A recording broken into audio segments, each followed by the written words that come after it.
গম পালে honourable education মিনিষ্টাৰে স্পষ্ট ভাষাত কৈ গৈছে যে এই ডিগ্ৰীসমূহৰ লগত অন্যান্য ডিগ্ৰীৰ কোনো বিন্দু মাত্ৰ চেঞ্জ নাই আৰু গতিকে তেওঁলোকে আমাৰ যিটো ডিগ্ৰী দিয়া হ'ব সেই ডিগ্ৰীটো আপোনালোকে কোৱালিটি মেইনটেইন কৰি অৰ্জন কৰিব লাগিব।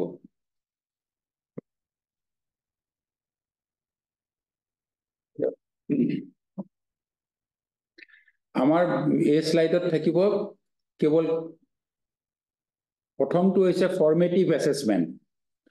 আপোনালোকে যিটো এছাইনমেণ্ট বুলি কয় ইউজিচিৰ নিয়ম অনুসৰি আমি 30% মাৰ্কছ এছাইনমেণ্টত ৰাখিছোঁ।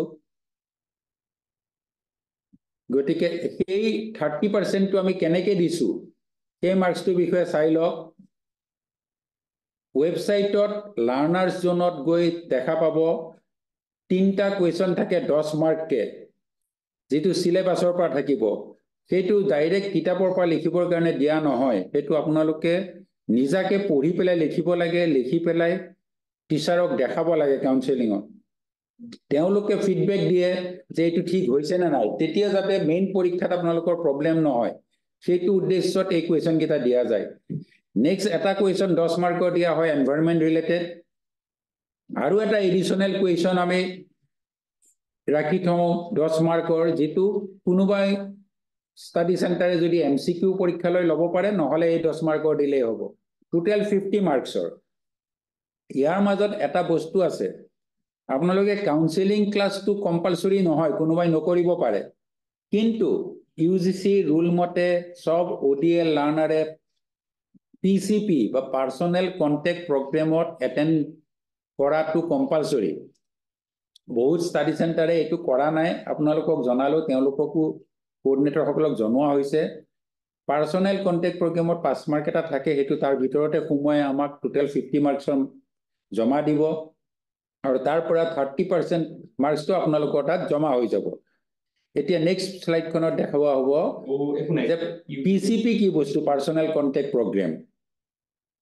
পাৰ্সোনেল কন্টেক্ট প্ৰগ্ৰেম আমি সাজেষ্ট কৰিছো 5টা দিনৰ। এটা হৈছে ইন্ডাকশন প্ৰগ্ৰেম, যিটো সবে এটেণ্ড কৰে, আপোনালোকে একচুয়ালি তাত ষ্টাডি চেণ্টাৰত চহী কৰি আহিব লাগে। সেকেন্ডটো হয় অফলাইন নহয় অনলাইনত এছাইনমেণ্ট কেনেকৈ লিখিব লাগে সেইটোৰ বিষয়ে জনোৱা যায়। 3 নম্বৰতে এছাইনমেণ্ট লেখা হৈ যোৱাৰ পিছত 3 নম্বৰ এখন মিটিঙত আপোনালোকক মাতি পেলাই ফিডবেক দিব লাগে যে এছাইনমেণ্ট ভালকৈ লেখা হৈছে নে, কি কি প্ৰব্লেম আছে, কি কাৰেকশ্যন কৰিব লাগে। 4 নম্বৰ এটা ৰাখা হৈছে এই পৰীক্ষাৰ আগে, মেইন পৰীক্ষাৰ আগে আগে এখন ডাউট ক্লেৰিফিকেশ্যনৰ কাৰণে। আজিৰ মিটিংখন সেই 4 নম্বৰ মিটিংখন বুলি ধৰিব পাৰে।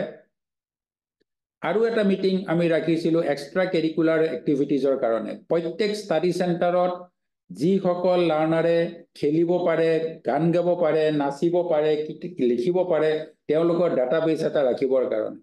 এই 5টা প্ৰগ্ৰেম কৰাটো, 5টাৰ ভিতৰত মিনিমাম 3টা থকাটো কম্পালসৰি, তেতিয়াহে একচুয়ালি পৰীক্ষা দিব পাৰে, এলিজিবল হয়। অহা বছৰৰ পৰা এইটো কম্পালসৰি হ'বই, গতিকে আপোনালোকে এতিয়াই জানি লওক। Next slide.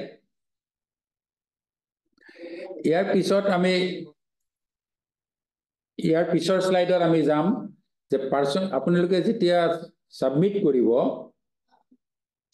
সেই সাবমিট কৰোতে আপোনালোকে কেনেকৈ কৰিব, যেতিয়া ৱেবছাইটত ভিজিট কৰিব লাৰ্ণাৰ্ছ পেজত, লাৰ্ণাৰ্ছ জোনত যেতিয়া যাব এছাইনমেণ্ট পাব, তাৰ গাইডলাইন্স কিটা পঢ়ি চাব।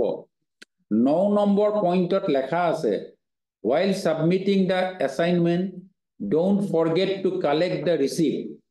আপোনালোকে এছাইনমেণ্ট দিয়াৰ পিছত কেতিয়াবা মাৰ্কছ নাপাব পাৰে, তেতিয়া আপোনালোকে ঘূৰি থাকিব লাগিব। সেইকাৰণে এছাইনমেণ্ট দিওঁতে এছাইনমেণ্টৰ তলত এটা ৰিচিপ্ট থাকে, আপোনালোকে ৰিচিপ্টখন ষ্টাডি চেণ্টাৰৰ কোঅৰ্ডিনেটৰৰ পৰা লৈ ল'ব যে মই এছাইনমেণ্ট জমা দিলোঁ, তেওঁলোকে পালে, তেতিয়া মাৰ্কছটো ডাইৰেক্ট আহিব। কোনো ধৰণৰ এছাইনমেণ্টৰ কাৰণে কোনো ধৰণৰ পেমেণ্ট নাই, ক'তো একো পেমেণ্ট দিব নালাগে। কোনো ষ্টাডি চেণ্টাৰে যদি পেমেণ্ট খোজে আপোনালোকে পেমেণ্ট নিদিব, কাৰণ কোনো ষ্টাডি চেণ্টাৰক পে দিয়া কাৰণ আমাৰ ইয়াত প্ৰভিজনে নাই। সেকেন্ড কথা, ইভিন ইউনিভাৰ্চিটিকো আপোনালোকে যি পেমেণ্ট কৰে অনলি অনলাইন পেমেণ্ট, নো কেছ পেমেণ্ট, নো আদাৰ মোড অফ পেমেণ্ট। ইউনিভাৰ্চিটিত যিবোৰ ফিজ যিকোনো ফিজৰ কাৰণে হ'লে ইউনিভাৰ্চিটিৰ যিটো অনলাইন চেনেল আছে ৱেবছাইটত তাৰ জৰিয়তে অনলাইন পেমেন্ট কৰিব পাৰিব অন্য ধৰণে যাতে কোনো ঠাইতে আপোনালোকে পেমেন্ট নকৰে ইউনিভাৰ্চিটিৰ ৱেবছাইটটো জানে kksu.in তাতে অনলাইন পেমেন্টৰ প্ৰভিজন আছে যেতিয়া ফিজ দিব লগা হয় তাত দিব তাৰ বাহিৰে কোনো পেমেন্ট নিদিব